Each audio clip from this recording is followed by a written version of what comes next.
All right. And welcome to episode 14 of the TruYou Unfiltered podcast. I'm your host, Kyle Pursley. And today's episode, Mastering Discipline and Unlocking Lifetime Value, is packed with insights to help you navigate challenges and achieve a holistic well-being. Our podcast explores emotional, spiritual, financial, and physical growth, offering practical advice to balance family and business, fitness, and mental well-being. In this episode, the man, the myth, the legend, Lincoln Murphy, the founder of LTV Max and a pioneer of the world of customer service. Lincoln has shifted his focus to helping business maximize lifetime value, LTV, by retaining customers longer and driving repeat sales. Beyond his professional expertise, Lincoln brings unique perspectives on discipline versus motivation, functional fitness, jiu-jitsu, and even his 20-year career as a professional wrestler. Let's Yes. crush it. I'm really excited about this because just to kind of like hook people in, all listeners right now, like with customer service, brother, I scaled my agency, my marketing agency, too fast, and long story longer, I had to refund like 30 grand, 50 grand within like a couple of weeks, primarily because my team did not necessarily communicate effectively. And since then, we've improved not just our customer service and our product. So to me, like what you do, I got really hyper focused on. I really truly value it, man. So Yeah. I appreciate you, your specialist in customer service. Yeah, man. I mean, this is it's what I'm, for whatever reason, it's what I'm passionate about. I mean, I get pretty excited about this stuff. So I think we can have a really fun conversation. But what you ran into is unfortunately not uncommon. And so hopefully we can talk about some things today that will keep people from running into that same situation, or maybe dealing with the situation that they're currently in. We can give them some ideas on how to move out of that, move beyond that, and go on and thrive. Yeah, man. So why are you passionate about it? Like, what happened? Did McDonald's on order give you the right food and you got pissed, or like what happened? Like, who hurt you? Yeah, I don't know.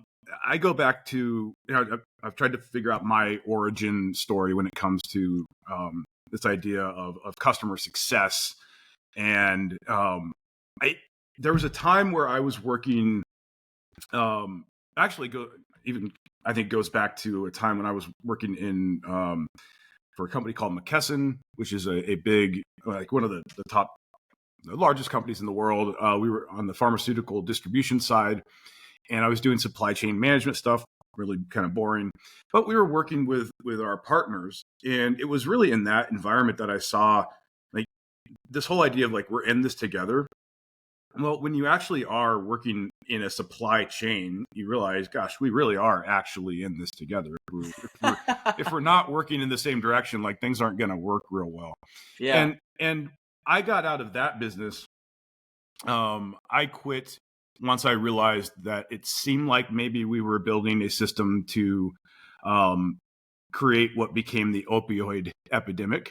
I started to see the handwriting on the wall of we're trying to build a system that's going to make controlled substance ordering much more efficient and give people access to incredibly terrible drugs much more easily and make it readily available. And I thought, I don't like this, because everything I'm hearing is that this stuff isn't addictive, and judging on the experiences that I've had in my family and in the past, I'm thinking that doesn't sound accurate. So I quit that job.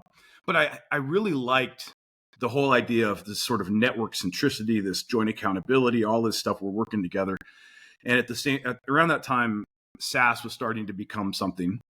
Yeah. And I was like, what year was that, by the way? Let's do your job. Not to slow you down, but no. This would have been about this, because I also know you have a 7-year jiu-jitsu white belt somewhere in there. So yeah. I'm trying to gauge that in my head too. So I've been doing this stuff for a long time. So this was probably 2004 is maybe when I quit that job.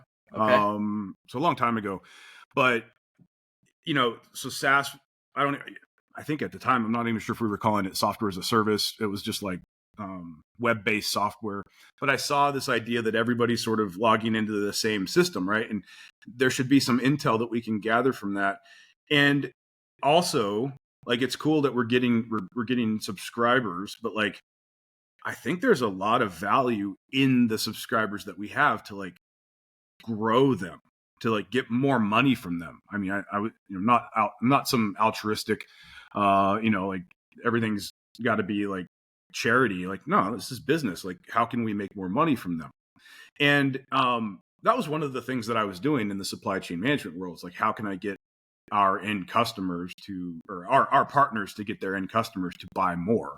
Like, that was part of my role as a business architect. And so I kind of brought that into the SaaS world. And one of the things that I discovered was, and this is going to shock you, this is going to shock everybody. It turns out customers that are not getting value from their relationship with you, they're not going to buy more. Whoa, So true. right? So So it's like, so okay, true. so what if we turn that around and we say, well, how can I actually ensure that they're getting value? Is there a framework to like that in itself? Like, I mean, I'm kind of even asking myself selfishly. There's a couple things that we briefly talked about. The first thing was the framework of what are some key aspects to ensure that to ensure that your client is receiving value that could potentially apply to everything.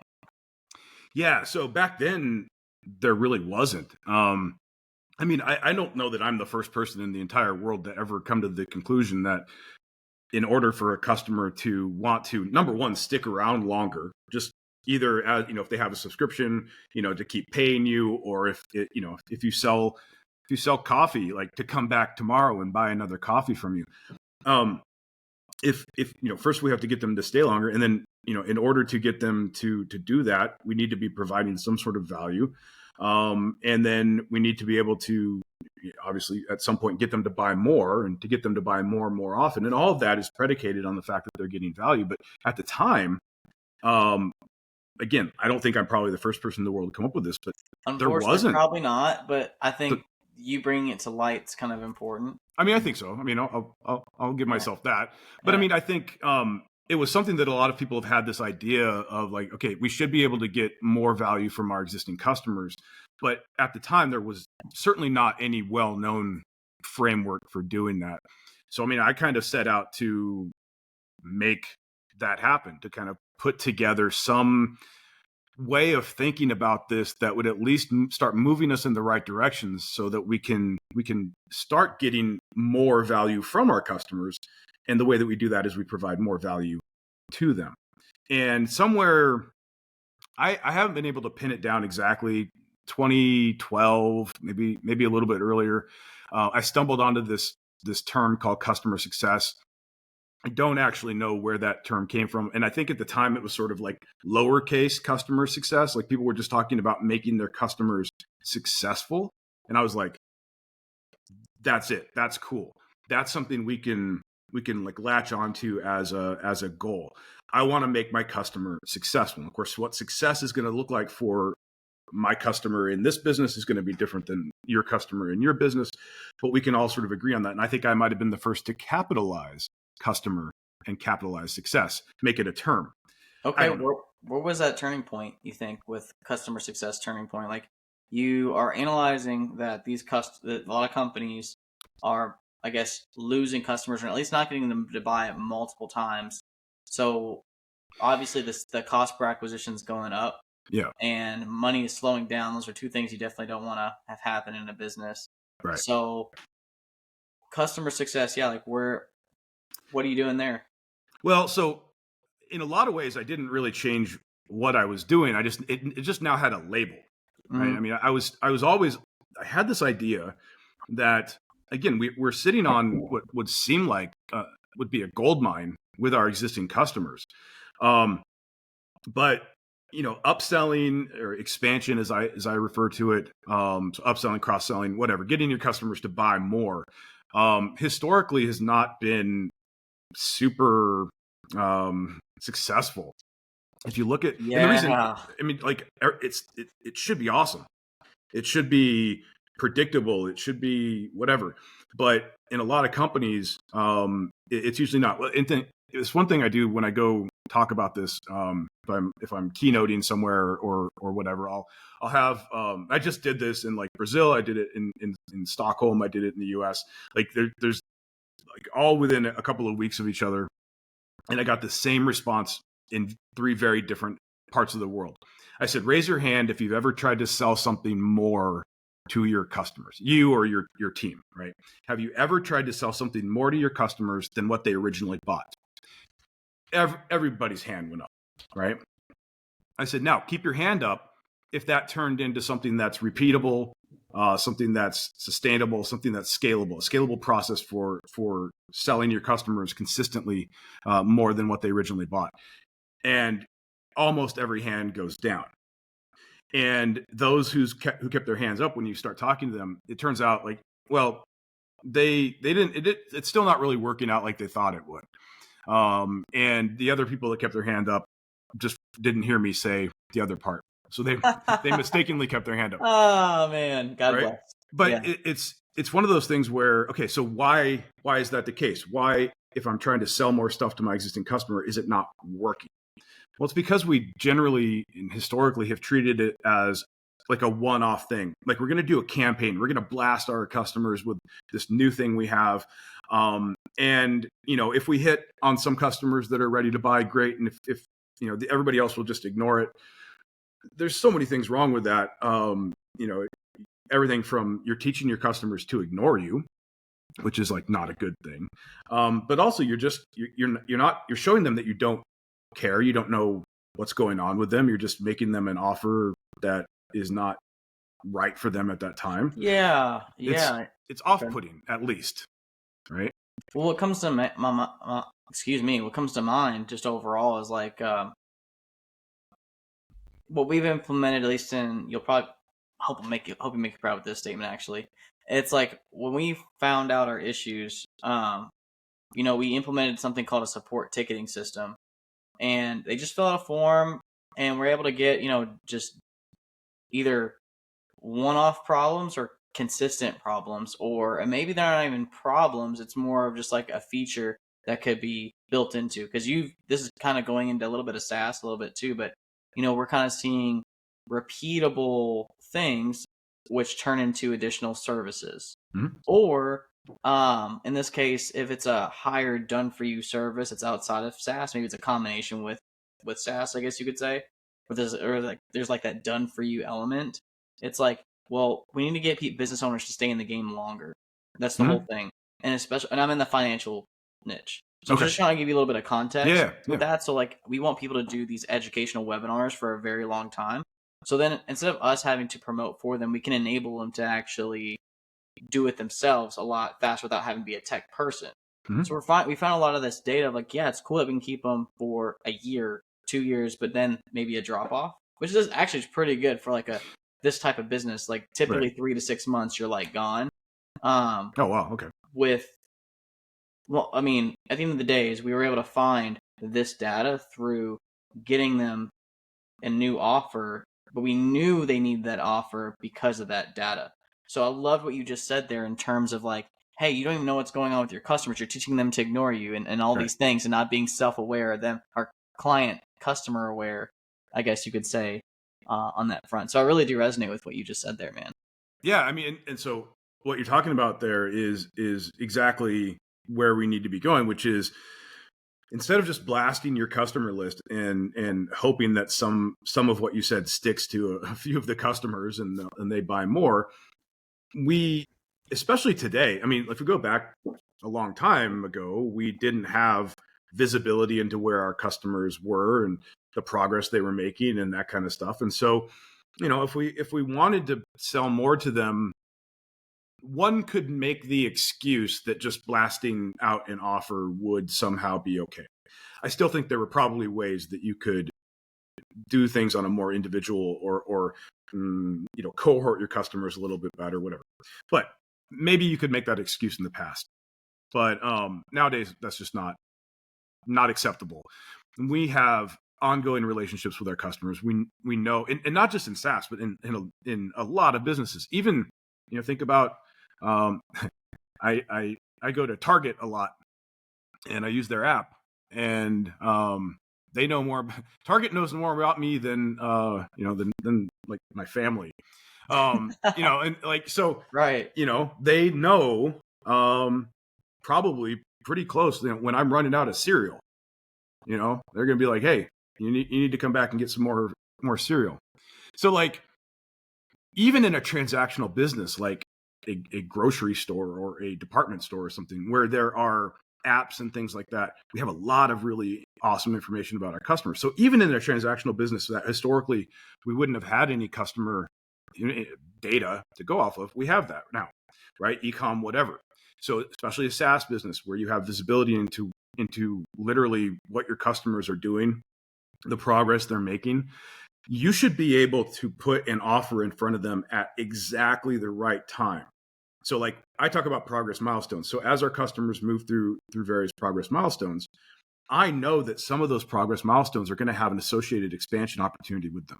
Like, in other words, they get to this progress milestone, the most logical next step is for them to add this other thing to their account. The example I always like to use, because I think everybody can kind of understand it, is let's say I have a CRM product that maybe is more sales focused. And so I have a progress milestone of this customer, once you've passed onboarding, when you've closed your 100th customer through our CRM, the most logical next step for you is to add on this like AI SDR module that's going to do a bunch of cold emails for you, right? That's like your, once you get to your 100th customer closed, I can be pretty sure you have your data is clean, your processes are in place, your lead routing is good, blah, blah, blah, whatever, right? So you get to the 100th customer closed, which by the way is a milestone that you as the customer would value, right? This is something Oh, that's so creative. That's creative. right. I like what you just said. That's great. Because Now yes, you get to that point, like that's the most logical next step. But here's the trick: earlier in the life cycle, so like early, wherever, maybe during onboarding, maybe it's even during the sales cycle, it's probably all those things. I can start orchestrating that milestone. I could say, hey, once you guys have closed your 100th customer through our through the CRM, we'll talk about adding the AI SDR module to your account. And I might even do this if they bring it up. Hey, we really like that AI SDR module thing you were talking about. We really want to add that to our account. I might say as the sales rep, I mean, I could sell it to you today, but I'll tell you, it's not going to be useful. You're not going to be able to use it. In fact, I probably won't sell it to you because honestly, if you tried to use it right now with your data not being clean, your process is not in place, your lead routing not set up, all of these things, like, yeah, it's going to go get you a bunch of leads and they're going to come into this mess and it's not going to work. So let's do this. Once you guys have closed about 100 customers through through the CRM, then we'll talk about adding the AI SDR module to your account. Is that fair? Dude, what did I just do? I just built trust in a way that like you never see. I just told you I could sell you something, but I'm not going to because you're not ready for it. yeah. But I told you when you will be ready for it. I can also see where the customer success came in as well. It's not just like the support. It's not right. It's just stuff outside of that, man. I just like how like even I get some like there's some people that come on here and it's like there are some trip ups somewhere, in regards to like their beliefs to this, and I just thought that was a cool thing. Like just in that moment, that was just a really good part because I believe like for me, like when I'm trying to teach someone, I'm trying to show them how to market right or whatever. It's like I love to lead with education first. Mm-hmm. And again, that's another thing I resonate with. I love that. And I think a lot of people in this audience would appreciate that too, because a lot of times when people don't buy something or they do or don't do something, there's some type of educational upside or downside to where they need to overall improve on. Hopefully that makes sense. Yeah. So like there's people who sell like the advisors, they sell annuities. People are hardly against annuities in the public, but they really don't know what's the right type of annuity, and then they have to go through and educate them and all this stuff. But yeah, man. So yeah, you took immediate trust, and then the next thing they're gonna know, they're gonna go right to you, man, every time. Well, look, and this isn't going to happen every time, but I've had some of my clients literally, so we do the orchestration process, we build all that up. Okay. We're orchestrating that milestone. If we use this SDR, this AI module, SDR, by the way, is sales development rep, like it's an AI thing replacing somebody sending cold emails for you. This is just an example. Great. But we've done this orchestration thing, and what happens is if I say, we'll talk about adding this thing to your account when you've closed your 100th customer through our system. Again, that closing 100 customers, like, depending upon sort of the velocity of value recognition, like 100 customers for some companies may not be very many, maybe, others that might be a lot, but it's still going to be meaningful to your customer, right? 100 customers, we're closed. That's cool. That's going to be some level of revenue. It's probably going to be a pretty good ROI on what we're paying for this CRM, but it's aspirational. It's something like, look, when you get to this point, you can then use this thing that you already expressed interest in, right? Because you'll be ready for it. And once you get to that point, we can have that conversation, and it's going to feel natural. It's not going to be salesy. In fact, it's going to be like, I'm congratulating you, right? Hey, you guys did it. Now let's talk about adding this thing to your account. And by the way, graduating. Exactly. Okay. And in the meantime, they've been thinking about it. Probably if it's something they needed to budget for, like they're ready for it. So as soon as they are actually ready for it, they can make it happen. They can add it to their account. I've had this doesn't happen all the time, but I've had a few instances where somebody has said, hey, my customer came to me in this example. My customer came to me when they closed their 100th deal, so they could add that additional module. Like they came to me before I could even notice that they closed their 100th deal. Like they were so excited to have reached that milestone. And if we can do things like that really resonate with the customer, I'm not saying it's all magic or easy, but like it changes the way that we approach expansion. Like it don't have to be salesy. I don't have to use new business sales tactics, which I shouldn't be using with my existing customers, because I know what's going on with them, and I can use sort of behavioral engineering to get them to take the appropriate actions and get them to that point. And so you said, where customer success comes in, and I don't, if it's customer success or account management or whatever, but if we're moving the customer along those progress milestones, like that's really all we're focused on. Some of those progress milestones are going to have those associated expansion opportunities, but my job is really just make them successful, just get them moving in the right direction. And so that's why, I can take CSMs and make them the top revenue drivers in a company. And these are people who generally don't want to be salespeople. They don't want to identify as salespeople. They don't want to be salesy, and they don't have to be. But I can make them the top revenue driver in the company without feeling salesy at all, right? Because we're aligning with the customer. So I have a couple of buddies who have actually some SaaS products too, and I think I've discussed it briefly, and I think like what I'm trying to think about, you're crafting a community around your service, and they have multiple calls throughout the week on a various subject matter. I think that's a really cool way to kind of do what you're saying almost at scale. You don't have that one-on-one touch, but at least you're in front of a lot of people, because this company doesn't have thousands of users yet, but they definitely have hundreds upon hundreds, and their lifetime value, I think, is like almost 2 years now. Okay. Give or take. It's like 18 months, I want to say. Okay. And they're always tugging and pulling against, man, we just do so many calls. Or, like, I mean, the cool part is they're talking about expansion. Right now it's like it'll help them kind of upgrade, I guess you could say, graduate, if you will. Mm-hmm. But, I mean, are you kind of seeing that today in SaaS companies to kind of accomplish kind of what you're saying at scale? Or is it more of like there are client account managers who are just reaching out to people generally? Yeah, I mean, so there's something that we call appropriate experience, which really breaks down to channel content and cadence. And so it defines how we're going to interact with customers. And not to get too into the weeds, but we basically try to segment customers based on shared appropriate experience. And that way you can put the right people in the right place. So if we have customers that have an appropriate experience that's sort of what we call maybe higher touch, or what I call synchronous, it's more heavily weighted to synchronous one-on-one meetings, then I'm going to put people in that role that thrive in one-on-one meetings with customers. We might have other customers that are more async, so I'm going to put people in that role who thrive. Maybe I'm making like Loom videos. Like it's people that spend a lot of time on TikTok. They like making those kind of async videos. I'm going to put them in that role because the interactions with the customers are going to be more heavily weighted to async.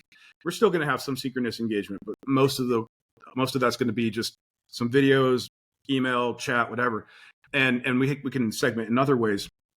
But I'm gonna do whatever is necessary to provide the appropriate experience for the customers, and I think that's something that people are just now starting to come around to in outside of like my sphere, but like the clients I've been working with, when we started doing this, it changed the game. A lot of times you segment customers based on what they pay. So somebody that pays us a lot, they get a lot. Somebody that pays us very little, they get very little in terms of engagement, in terms of one-on-one time or whatever. And would you say getting what you pay for is still kind of resonating here, or is that kind of like a false belief? Because there's a whole every day I always recognize, man, that's limiting belief. There's always some type of limiting belief, and like we'll probably talk about how like ego probably gets in the way of things and all that stuff too. Yes, and especially from like owners, and they always talk about how you're never making too much money to not talk to your customers, and so when I think about what you're saying, based off the customer experience, you get what they pay for. Yeah. How true is that? How, like, because you also want to humanize it, but also get what you pay for. I've always been raised on that, like, thought. Absolutely. Yeah. So I think that's probably where, so to kind of turn that around, when we were trying to figure out how to provide an appropriate coverage model for our customers. So coverage model is just, the people, the resources we're going to put in place to provide an experience for the customer. We said, okay, if somebody's paying us a lot, they deserve more, right? Okay. So if somebody's going to pay us a lot, we're going to have a lot of one-on-one meetings with them. We're going to put a lot of resources into that relationship. Somebody that's not paying us very much, you get what you pay for, right? You're not paying us very much. You're not going to get a dedicated CSM. You're not going to have a lot of one-on-one time with us. Here's the problem. There are some customers that pay us a lot. Very often, they're the ones that pay us the most, who would like it if we would just kind of leave them alone. They're big. They have experience. They have expertise. They probably know more than we do. They just want to use our product and be left alone. Now, I'm never going to completely leave them alone. We're going to have some engagement, but for the most part, what their engagement model looks like might look similar to what a lot of companies do for like small customers, because they just don't need that engagement from us. And what we've done is, if we give a customer who's paying us a lot all this attention, at best it's just inefficient. Like we're over delivering, but not in a good way. It's not like we're delivering more of what they need. They just don't need that stuff. So we're wasting resources, we're wasting time, we're probably annoying them, but at best, it's just not great. At worst, we're providing such an inappropriate experience, like they're going to churn, they're going to leave. They're like, yeah, I like the product, but you guys are way too like pushy, like get out of my business. I don't want you. I haven't seen that too much, but I've definitely seen like it be such an inappropriate experience that it does seem to stall expansion. Like they don't want to grow the relationship with you. I've also seen it seemingly, and it's hard to know for sure, but some of those customers, we do see contraction at renewal. Like they shrink their engagement with us. It's not like they leave completely, but like they're not growing. They might even be shrinking. And yet we're giving them all this attention. Yeah, because they don't need it.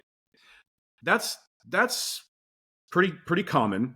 You'll probably find, if you go look at some of your bigger customers, I bet you would see that some of them would prefer not to have as much engagement with you as you currently are giving them. Like you could right now just go do that. Look at that. I bet you'll find some customers. Here's the problem. On the other end of the spectrum, you have low revenue customers. Now, again, you get what you pay for, right? You don't pay us very much. So whether it's punitive or simply economics, But a lot of times people, it feels like it's punitive. It's like, oh, you're not paying us very much. Like who, you don't deserve anything from me. It's weird. Like they're your customer. Why are you being like that? But, it is what it is. So these lower revenue customers, we say they don't need much from us, or they don't get much from us. If we're just being positive here, it's simply because we can't afford to give them too much based on what they pay. And I was thinking the same thing too. Like logically, like thinking about my team members and bandwidth, it's like there's only so much time in the day and able to and so like with that trust building up, like you were talking about earlier with customers, yeah, like I mean, I could totally help you, but I also respect like where you're at in your business, and if you decide to put more resources towards us, you couldn't put it towards whatever, right? Whatever it is. Well, and then tying into like the positive side is like your top performers in the company can focus on what they need to focus on, right? And not be necessarily burnt out too. I feel like there's both sides to a lot of things, because I remember like the customer used to be always right, but like kindly disagree with them and figure it out. Like right. I mean, the customer is not always right. Yeah. 100% for sure, not always right. But sometimes we make things worse. Like we make the customer not being right worse by trying to do things that just sort of, that make the problem worse. So if I have a low revenue customer that I cannot afford to give them more engagement, but their appropriate experience would be that they need more from us. So we have that big customer that has the experience and the expertise and doesn't need us, right? We have a small customer, a low revenue customer, that doesn't have the experience, that doesn't have the expertise. They need our help, but we can't afford to give it to them. So we don't. Guess what? They churn. They leave. Their lifetime is short. They might not even stay long enough to pay back what it costs to acquire them. So what happens? Do we as the company go, gosh, are we looking at this the wrong way? No. Generally what happens is we say, oh, there's just a lot of churn in that segment of the market. Those low revenue customers, they churn. They come in, they stay a little bit, they leave. So I'm going to give them even less. Okay, right? So you start, it becomes this cycle of like making churn even worse. And instead of that, like take a step back and be like, if I cannot provide the appropriate experience to this customer segment because it doesn't make economic sense, then those are customers I should not be doing business with. Those are bad fit customers. They're not bad customers. There's nothing wrong with them. But for what I can provide right now, in this moment in time, maybe at some point they'll be okay because we'll be able to expand, our ability to serve them, whatever. But right now, if I cannot provide them an appropriate experience, I shouldn't be doing business with them. I shouldn't be signing them. So at the very least, make sure. So like, write this down. If you have customers that are churning out because, they're not getting what they need from you, just go make sure your marketing, your sales is not actively bringing those types of customers in. At least make sure. The customer profile is absolutely huge. There's something like with our framework, I'm passionate about marketing. You're probably going to hear me talk about it multiple times by accident. Accidentally on purpose. So like I like to move things in phases, and like the first thing is like your target. So first thing is targeting. Next phase is messaging and like your creative, like what that says, and then that could be also nature of the offer, And then third is like where we're sending traffic to. Does it work or not? And then we start scaling. And man, it definitely helped me narrow the variable with that. But to bring it into what you're saying too is also bringing that full circle as well. So I would take what the work you're doing there. Okay. I would add a couple of things. Okay. I have what I call a success potential checklist, which is basically to say, at the minimum, these are the things that I have to be able to offer, or the features, the functionality we need, the experience that we need to provide. Like, here's the minimum that's required to match for this customer to have success potential.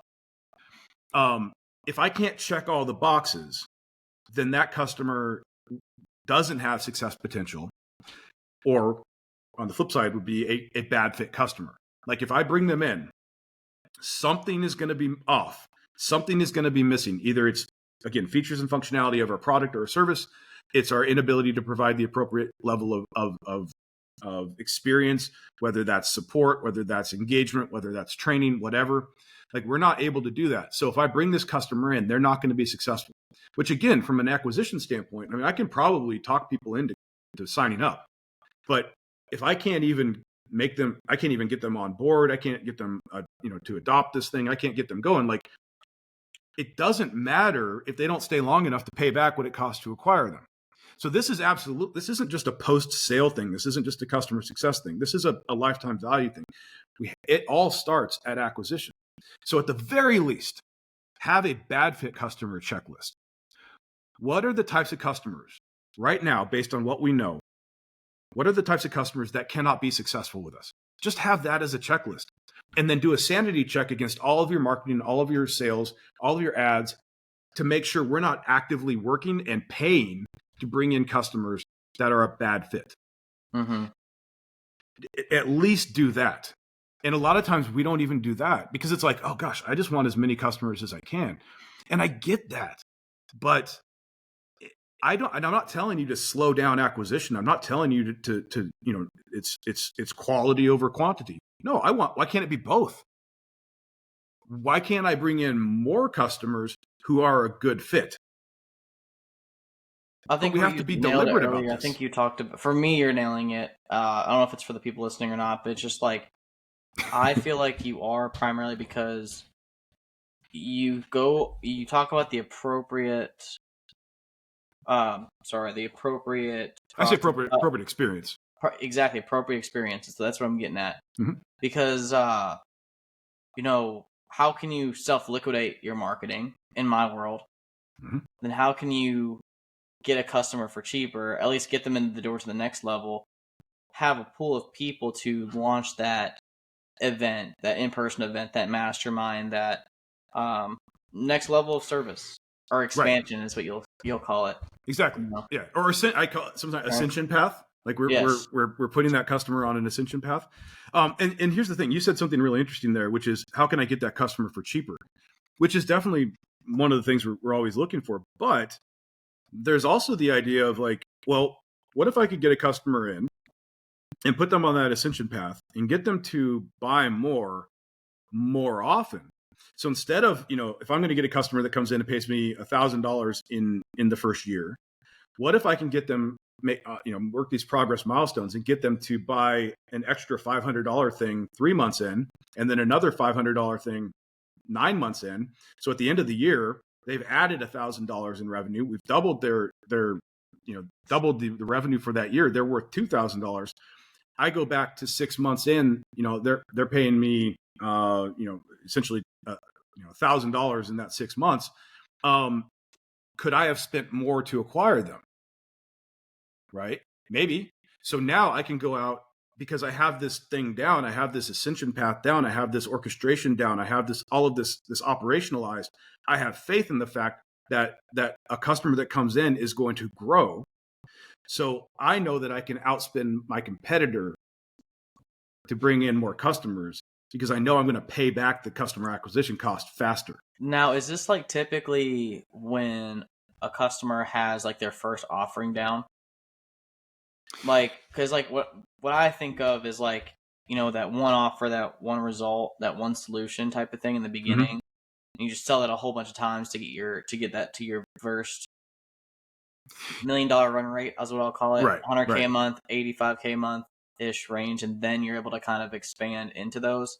Or do you typically have those in place prior? I mean, look, perfect world, I suppose, from the very beginning, we have all of this mapped out. We know what the progress milestones are. We have multiple expansion opportunities. I would say this though, right now, go take an inventory of what all you have to sell your existing customers. Cause you probably have things that you could sell them, that you might not even know about, which is really kind of a weird thing to say, but sometimes we just haven't literally sat down and said, here are the things that we have to sell. It could be, add-ons. It could be additional products. It could be done for you services. It could be affiliate products. It could be training. Like there's lots of different things that we might already have, but we just never thought about the fact that it fits nicely at this progress milestone. Because we're thinking about everything as like one-off campaigns. Oh, I sold that training the other day. All right, we did that then. Well, a new customer comes in, that training makes sense at this point. Why am I not making that offer to them at that point? Because I was just thinking about blasting my entire list with that training, every 3 months, right? Instead of doing something, Ignore that. I don't know why they did that. I think it's like, that's okay. It's like, that was terrible. No, that's fantastic. Wow, instant feedback. Yeah. Yeah. So basically, take an inventory of what you have to sell, because very often you have stuff. But I mean, I remember one company brought me in once. They wanted to add, I can't remember the specifics. It's been several years, because now now this is part of my vetting of clients.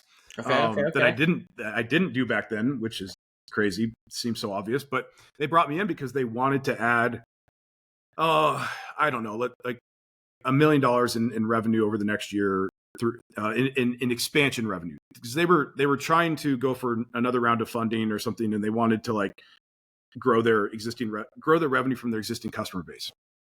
I said, awesome, yeah, I love it, let's do it. And I don't know how this all slipped past the vetting process and the contracting process, but I actually got on site in Vancouver, Canada. And it turns out they sold all-you-can-eat licenses for their product. So like all of their customers were already paying for everything they offered. They gave away the farm too soon. Yeah. So it's like, how do we do this? And we ended up, because they had the resources, we ended up buying one of their ecosystem partners and making that an add-on. So I mean, it worked, but like it was, not everybody can do that, right? But that's something to, so now I'm very clear, like for this stuff to work, you have to have something else to sell your customers. Yeah. So like, talk to me about like your vetting process a little bit when you're working with clients. So, what are the typical things that they're looking at? All like your checkbox. What's your checkbox? When you're trying to work with a client, like your perfect customer. Well, I mean, a lot of it is just being realistic. Do they have realistic expectations?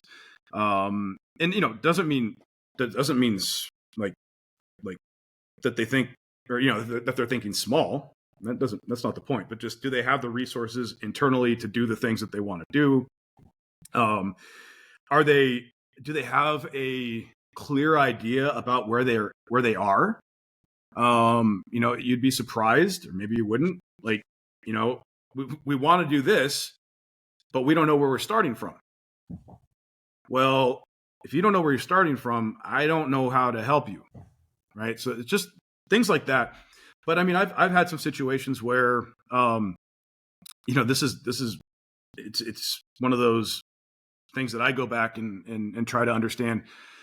As much as you can vet and you can check boxes, people are still going to tell you what they want to hear.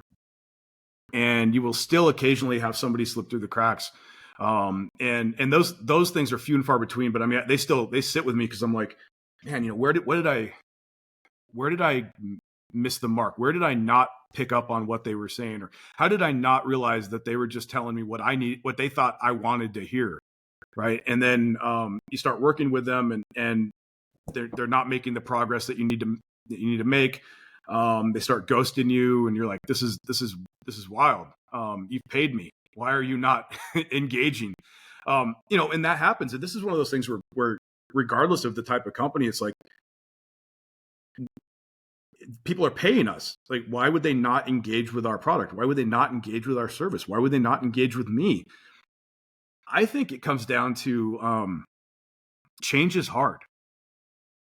Like I've paid you money. That's a step, but now in order to do the thing that I've paid for, I need to change perhaps in pretty substantial ways, how we operate, or, if it's fitness. I was just having this discussion with my mom, who owns a gym.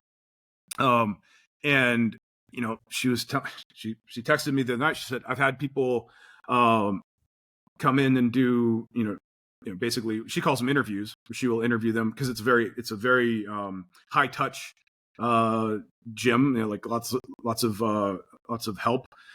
It's for like older people, seniors, and so it's not just a gym, right? It's an experience. And she said, I've had people come in and we'll do interviews, and then they disappear. Like they say they'll be in, then they leave. And I gave her some ideas on how to follow. Are they paying at this point or no? Some of them are, yeah.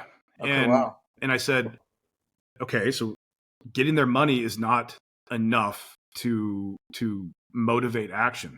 So we were talking about it, and it's like, look, I think in some ways, like really big life changes are easier than some of the changes that we're asking people to make, if you're in the fitness industry. So, because the example I gave her, I was like, look, I can move across country. I can move from LA to New York. And that seems like it's going to be massively disruptive, right? But I can still not work out.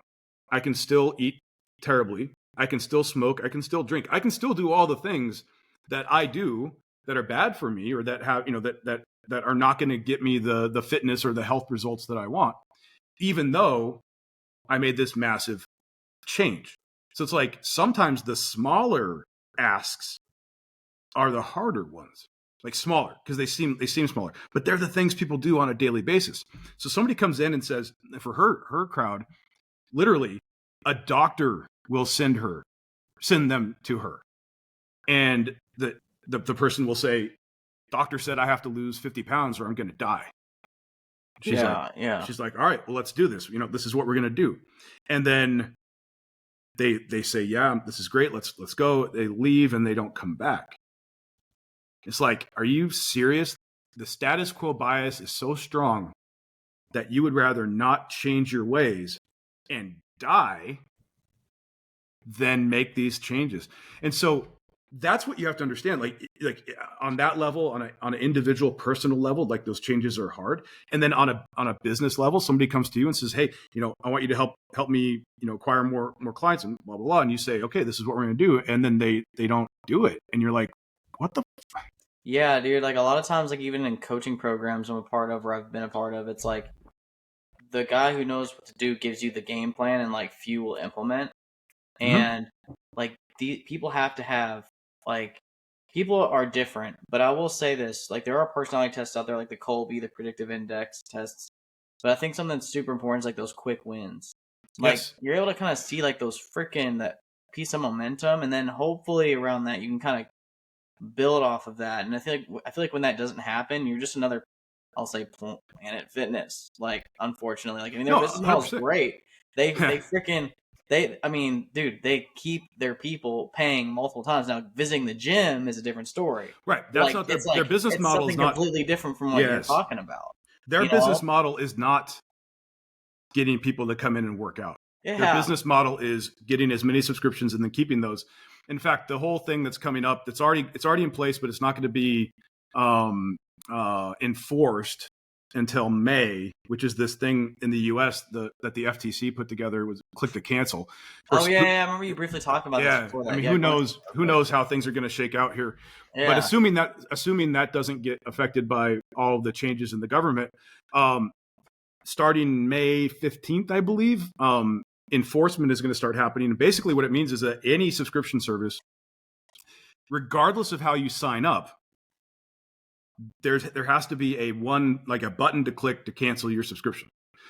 So the gym model, where we want to have as many members as possible, and we want as few of those members to actually come to the gym as possible. Like that's the ideal.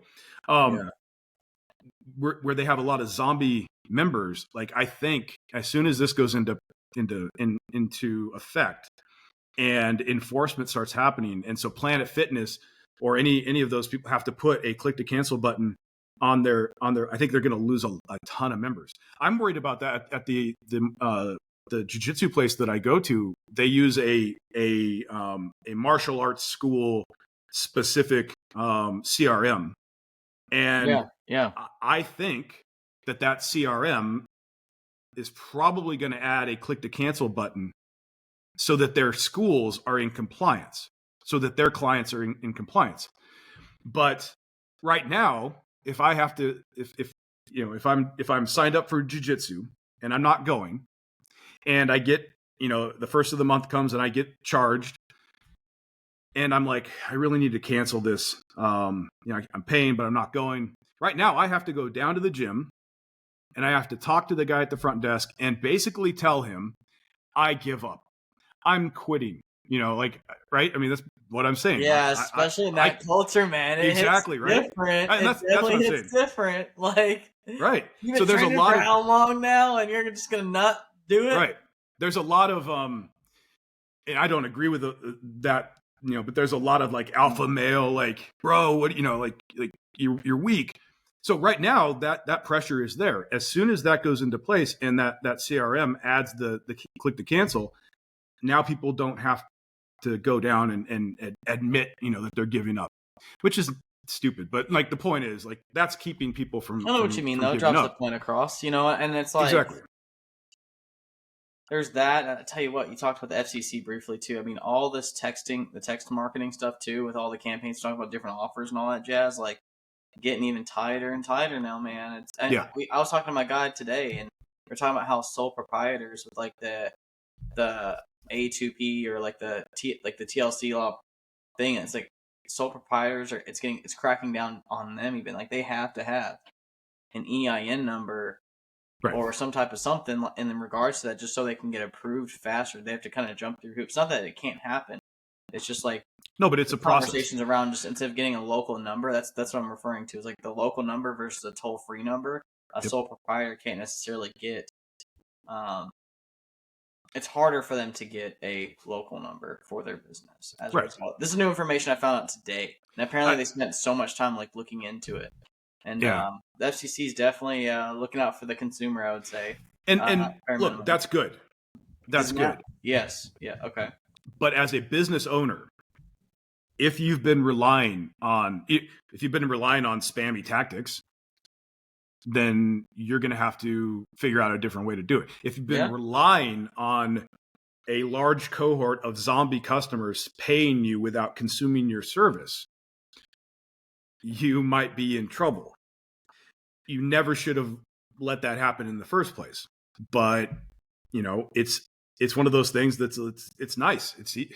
I'm getting paid. They're not coming in. They're not it's just like we're both happy.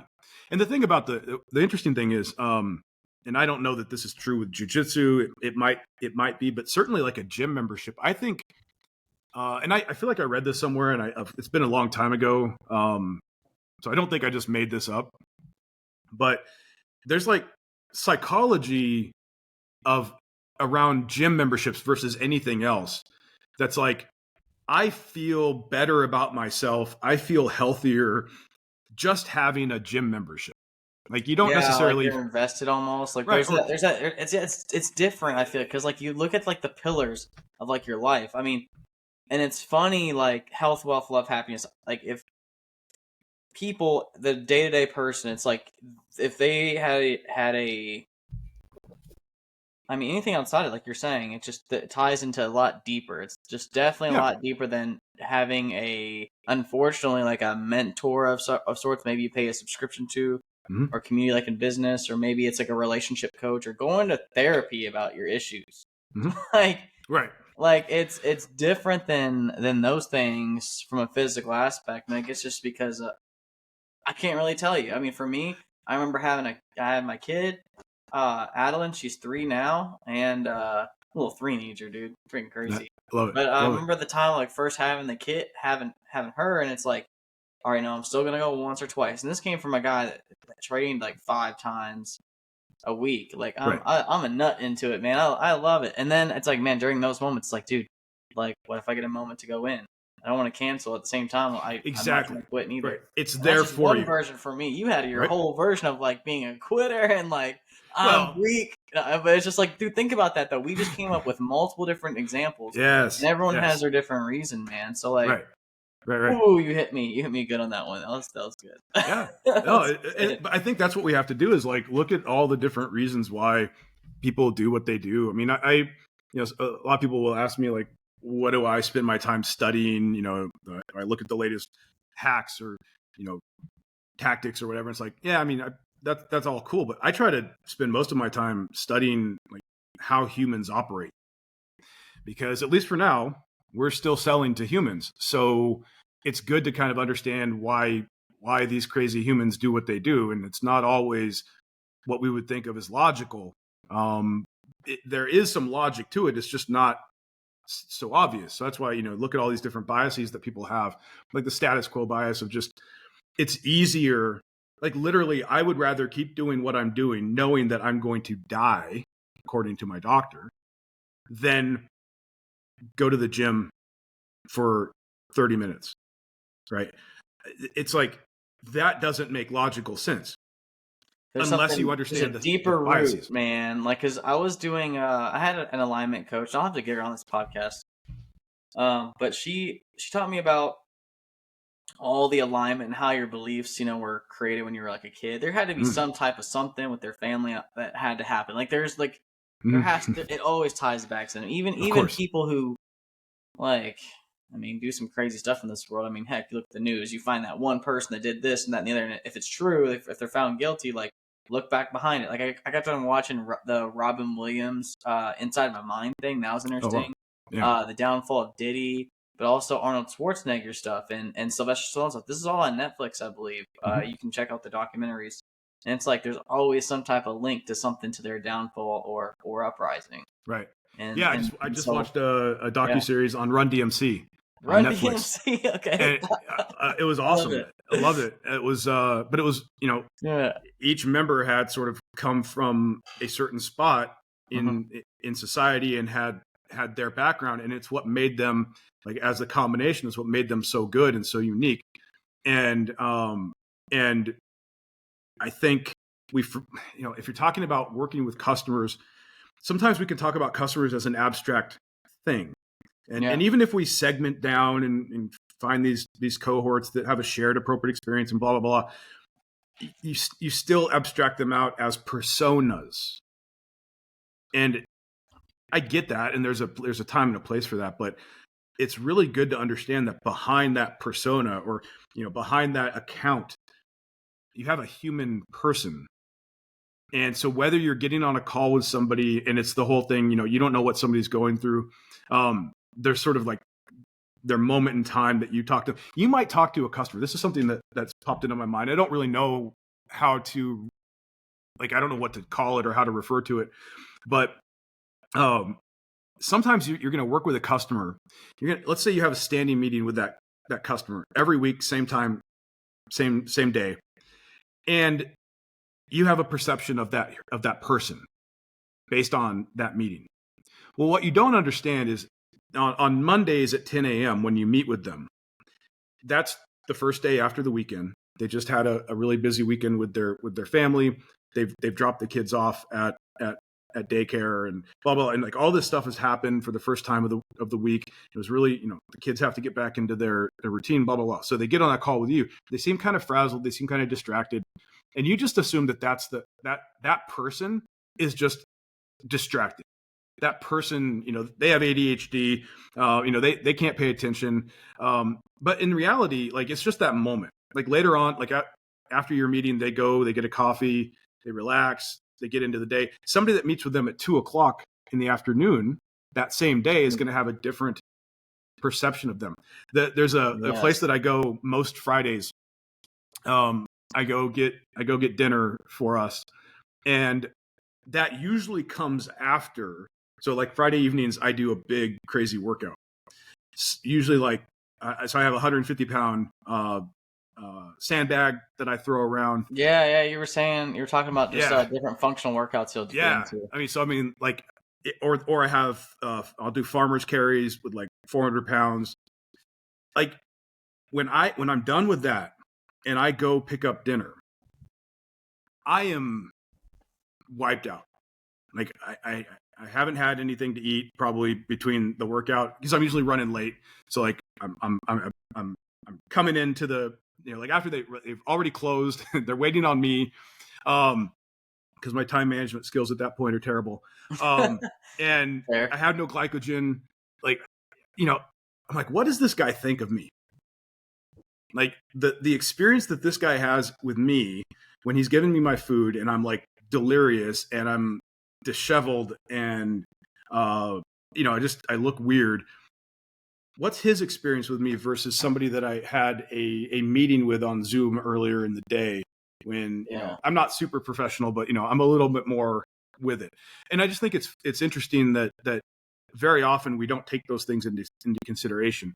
And it's like, well, what do I do with that information? Well, sometimes you can't really do much with it. Like the person that you're meeting with at 10 a.m. on Monday after they've had kind of a stressful morning, but you can have a little bit of empathy. But when does it like when does it come to a point? I mean, I'll say like I've had, I feel like a lot of employees forget like business owners are humans as well. Mm-hmm, mm-hmm. And like sometimes there's a point where I feel like they clearly don't understand the situation. Right. And it's like it's easier to blame someone than be at cause for their own situation.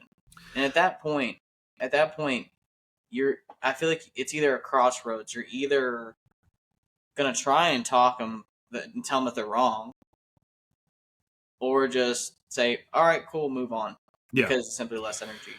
And I think the whole it's like there's that resistant or practicing showing resistance there, not resistance, but restraint is what I'm referring to. Restraint, just holding that restraint, and then just moving on, or you just go in on them. Well, and so right. And I feel like we live in this world where it's like easier to do holding. It's easier just to kind of go in on them rather than hold restraint and then be okay with them being right. Yeah, it's interesting. I mean, I could see it. See what I'm trying to communicate there? It's like I can actually see it both ways. It's like happy life, happy wife, or right, or whatever, Yeah, I guess, I don't know. Happy customer, happy. It's like happy customer, easier meeting. Yeah, but it doesn't mean successful customer, and it doesn't mean more retention, more expansion, higher lifetime value. It means I got through the meeting. So if I'm on a call, if I was coaching somebody, or if I'm on a call if I have like a standing meeting with a customer, and it's at 10 a.m. on Monday, and I notice that I'm seeing these things, and I'm making assumptions about this person, like this is how they just are. I might ask them just straight up, hey, is this really the best time for us to meet, or is there a better time during the week for us to have this meeting? We've done this. I've done this personally. And when I review meetings where that's happened, you can just see. That's why I love like having a video of the people on the call. I'm not a body language expert or anything, but like I try to pay attention to things. You can see the people, like when you say, is there a better time to meet? The person goes, oh, yes. Can we please move this? Like, it is so hard for me to get back in time for this meeting. Like, absolutely. Like, I guess I should have given you permission to speak up before. I should have made you feel comfortable enough to bring that up. But some people won't. They won't bring that up. So we need to pay attention to this. Failure? Right. Right. And, I mean, I don't know. I don't know the motivation. Some people just don't feel like or maybe they're like, no, I just need to power through this. I need to just do this meeting. And it's like, no, man, we can do this on Tuesdays in the afternoon. Like, if that would be easier, if that's going to allow you to be present and for these meetings to be more effective, then let's move this. There's no reason to keep doing what we're doing if it's not going to work. So you have to pay attention. So that's what I mean. Like, just having empathy, like being present, being active listening, paying attention to body language. Like if I'm, sometimes people won't have their cameras on and I will say, hey, Kyle, I can't I can't see you. Is there something wrong with your camera? Because I think it should be on, right? And I'll be like, oh yeah. You turn your camera on. Why were you going to have your camera off? Probably because you're going to try and do other stuff. You're going to try and multitask, and you didn't want me to see you.